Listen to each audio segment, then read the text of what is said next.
সময় মাত্র 10 দিন, আর তাতেই বক্স অফিসের ঝড়। বিশ্বজুড়ে আয় ছাড়িয়ে গেছে 20,000 কোটি টাকা। বাংলাদেশেও এক সপ্তাহের টিকিট সোল্ড আউট। কিন্তু প্রশ্ন হলো, এই বিশাল সাফল্যের পেছনে কি সত্যিই লুকিয়ে আছে অসাধারণ এক গল্প, নাকি শুধু স্পাইডারম্যানের নামের জাদু? মার্ভেল সিনেম্যাটিক ইউনিভার্স গত কয়েক বছরে মাল্টিভার্স আর পৃথিবী ধ্বংসের হুমকির মতো বড় গল্পে ব্যস্ত থেকে অনেকটাই দূরে সরে গিয়েছিল সাধারণ মানুষের আবেগের জায়গা থেকে। স্পাইডারম্যান ব্র্যান্ড নিউ ডে ঠিক সেখান থেকেই ফিরে গেছে স্পাইডারম্যানের সবচেয়ে পরিচিত জায়গায়, সুপারহিরোর আড়ালে থাকা মানুষটির কাছে। আর এটাই হয়তো মুগ্ধ করেছে ভক্তদের। ফলে মাত্র 10 দিনে সিনেমাটি আয় করেছে $1.67 বিলিয়ন, বাংলাদেশি টাকায় প্রায় 20,600 কোটি টাকা। 2021 সালে নো ওয়ে হোমের শেষে নিজের পরিচয় সবার স্মৃতি থেকে মুছে দিতে বাধ্য করেছিল পিটার পার্কার। এই সিনেমার গল্প সেই ঘটনার কয়েক বছর পরে, যেখানে পিটার এখন স্পাইডারম্যান হিসেবে নিউ ইয়র্কের রাস্তায় অপরাধ দমন করে জনপ্রিয়তা পাচ্ছেন। কিন্তু ব্যক্তিগত জীবন প্রায় শূন্য। নেড ও এমজের জীবন এখন তিনি দূর থেকেই দেখেন সামাজিক যোগাযোগ মাধ্যমের।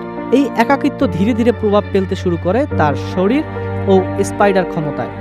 আর ঠিক তখনই নিউ ইয়র্কে দেখা যায় মানুষের মন নিয়ন্ত্রণ করতে পারা এক রহস্যময় শত্রু। অভিনয়ের দিক থেকে টম হল্যান্ড এবার অনেক বেশি পরিণত এবং চুপচাপ পিটারকে ফুটিয়ে তুলেছেন। যদিও সুপারহিরোর শারীরিক ভঙ্গি আর আবেগের মধ্যে ভারসাম্য সবসময় সমান হয়নি। জেন্ডায়া তুলনামূলকভাবে অনেক স্বতঃস্ফূর্ত, আর জ্যাকব ব্যাটালনের কমিক টাইমিং গল্পের ভারী মুহূর্তগুলোকে হালকা করেছে। খল চরিত্রে জিন গ্রে হিসাবে স্যাডি সিঙ্কের অভিনয় অন্যতম বড় চমক। শক্তিশালী প্রতিপক্ষ হয়েও তার চরিত্রে আছে নৈতিকতা ও সহানুভূতি জটিলতা। সিনেমাটির চিত্রগ্রহণ অসাধারণ।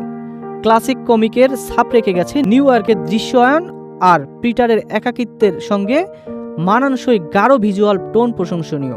অতিরিক্ত সিজিআই নির্ভর ধ্বংসযজ্ঞের বদলে এখানে অ্যাকশন কম কিন্তু উপভোগ্য। তবে সিনেমাটির সবচেয়ে বড় দুর্বলতা সমন্বয়হীনতা। একাকিত্ব, নতুন শত্রু ও ক্ষমতার পরিবর্তন একসঙ্গে সামলাতে গিয়ে কিছু অংশ ধীর, আবার কিছু অংশ তাড়াহুড়ো মনে হয়েছে। সঙ্গে যোগ হয়েছে মার্ভেলের পরিচিত সমস্যা, পরের সিনেমার জন্য জায়গা তৈরি করে রাখা। নো ওয়ে হোম এর বিশাল সাফল্য আর 5 বছরের অপেক্ষার প্রেক্ষাপটে প্রত্যাশা ছিল আকাশ ছোঁয়া, কিন্তু ব্র্যান্ড নিউ ডে শেষ পর্যন্ত হেঁটেছে অনেকটা নিরাপদ পথে। অভিনয়, ভিজুয়াল আর অ্যাকশন ভালো হলেও এমন কোনো জাদু তৈরি হয়নি যা একে স্পাইডারম্যানের সেরা সিনেমাগুলোর কাতারে নিয়ে যেতে পারে। বক্স অফিসের এই বিশাল সাফল্য প্রমাণ করে স্পাইডারম্যানের নামের প্রতি ভক্তদের তৃপ্ত ভালোবাসা এখনও অটুট। তবে প্রশ্ন থেকেই যায়, নামের মতো এই সিনেমা কি সত্যি ব্র্যান্ড নিউ হয়ে উঠতে পেরেছে?